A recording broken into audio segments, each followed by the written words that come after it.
देखिए साहब, ये स्लाइड बहुत इंपॉर्टेंट है आगे की, ये कि प्रोटीन की कमी से हम ये सोच सकते हैं प्रोटीन हमारे शरीर में वृद्धि का काम करता है ना, रिपेयर, ग्रोथ, रिपेयर, ये सारा काम करता है। अगर प्रोटीन की कमी हुई तो हमारे ग्रोथ और रिपेयर इफेक्टेड होगी। लेकिन एग्जाम पॉइंट ऑफ व्यू से एक क्वेश्चन आता है कि साहब प्रोटीन की कमी से कौन से रोग होते हैं।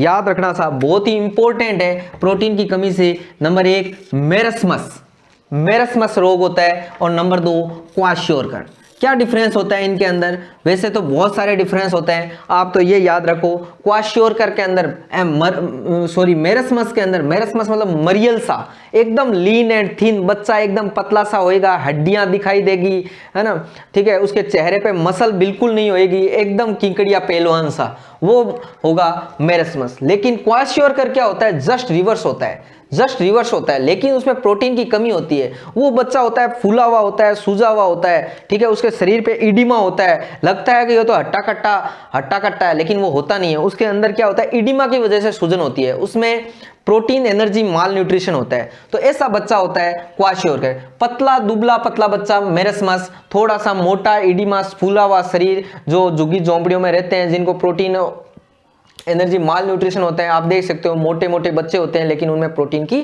बहुत कमी होती है। देखिए साहब, हम एक बहुत ही इंपॉर्टेंट टॉपिक देख रहे हैं अब आगे, प्रोटीन का निर्माण कैसे होता है। प्रोटीन का निर्माण बहुत ही शानदार प्रक्रिया है, जिसमें क्या होता है अपन देखते हैं, अपने सेल्स के अंदर डीएनए होता है, डीएनए से डीएनए बन सकता है, और डीएनए से डीएनए बनने की क्रिया होती है, उसको कहते हैं प्रतिकृति, रेप्लिकेशन, डीएनए का रेप्लिकेशन। अब फिर डीएनए से क्या बनता है? एमआरएनए। डीएनए से क्या बनता है? एमआरएनए। और डीएनए से जो एमआरएनए बनता है उसको कहते हैं अनुलेखन, ट्रांसक्रिप्शन। और एमआरएनए से आगे बनता है प्रोटीन, एमआरएनए से बनता है प्रोटीन।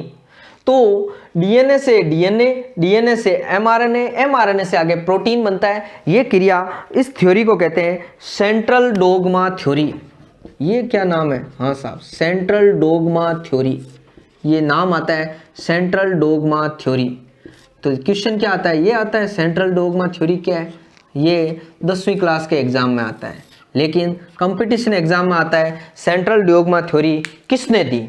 ये आप लोगों ने नाम सुना होगा, डीएनए की संरचना बताने वाले 2 वैज्ञानिक थे, वाटसन और क्रिक, लेकिन सेंट्रल डोग्मा थ्योरी देने वाले वैज्ञानिक थे क्रिक। याद रखना साहब, सेंट्रल डोग्मा थ्योरी दी थी क्रिक ने। क्रिक ने बताया था डीएनए से डीएनए बनता है, उसको कहते हैं प्रतिकृति, और इसके लिए जो एंजाइम काम में आता है उसका नाम होता है डीएनए पॉलीमरेज। उस एंजाइम का नाम होता है डीएनए पॉलीमरेज। फिर कहा था डीएनए से एमआरएनए बनता है, उसे कहते हैं अनुलेखन, ट्रांसक्रिप्शन। इसके अंदर जो काम आता है वो होता है एमआरएनए, आरएनए का जो एंजाइम होता है उसको कहते हैं आरएनए पॉलीमरेज। और फिर उसके बाद में एमआरएनए से बनती है प्रोटीन, प्रोटीन को, उसको अपन क्रिया को कहते हैं ट्रांसलेशन। ये चीजें प्रोटीन निर्माण के अंदर। तो प्रोटीन निर्माण के अंदर हम लोगों ने देखा सबसे पहले प्रोटीन के बारे में बेसिक जानकारी, प्रोटीन के मुख्य स्रोत क्या है, प्रोटीन से एनर्जी क्या प्राप्त होती है, प्रोटीन से क्या क्या फंक्शन है, उनमें स्पेसिफिक प्रोटीन कौन सी होती है।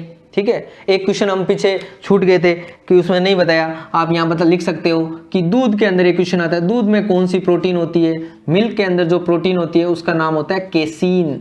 मिल्क के अंदर जो प्रोटीन होती है उसका नाम होता है केसीन। इसके अलावा हमने एमिनो एसिड के बारे में बातें की, एमिनो एसिड के बारे में जटिल बातें की, essential, non essential amino acid, और लास्ट में हमने सेंट्रल डोग्मा थ्योरी से प्रोटीन के निर्माण के बारे में छोटी छोटी मगर मोटी बातें की। इसी मोटी बात के अंदर एक प्रोटीन और याद आता है मेरे को, हिस्टोन प्रोटीन।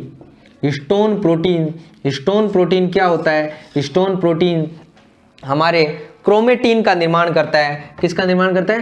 क्रोमेटीन। क्रोमेटीन का अंदर क्या होता है कि डीएनए होता है, ये जैसे हिस्टोन प्रोटीन होती है, और इस हिस्टोन प्रोटीन को डीएनए से गुच्छों में बांधे रखता है, न्यूक्लियोसोम बनाता है। तो आप तो ये याद रखना, हिस्टोन क्रोमेटीन बनाता है और इसके थ्रू डीएनए इसको लड़ियों में बांधे रखता है। सिंपल सी बातें, ये आपको याद रखना है। कंपटीशन एग्जाम में ये क्वेश्चन बहुत ही इम्पोर्टेंट टॉपिक है। अभी आपके लेटेस्ट एग्जाम है जो पटवारी भर्ती का, उसके अंदर सबसे पहले जनरल साइंस का दिया हुआ है। जनरल साइंस के अंदर जो सबसे पहले आप पोषक पदार्थ एक टॉपिक है, पोषक पदार्थ के अंदर हमने 3 पोषक पदार्थ कार्बोहाइड्रेट, प्रोटीन और विटामिन, 99% उनमें से क्वेश्चन बाहर नहीं जाएगा। ये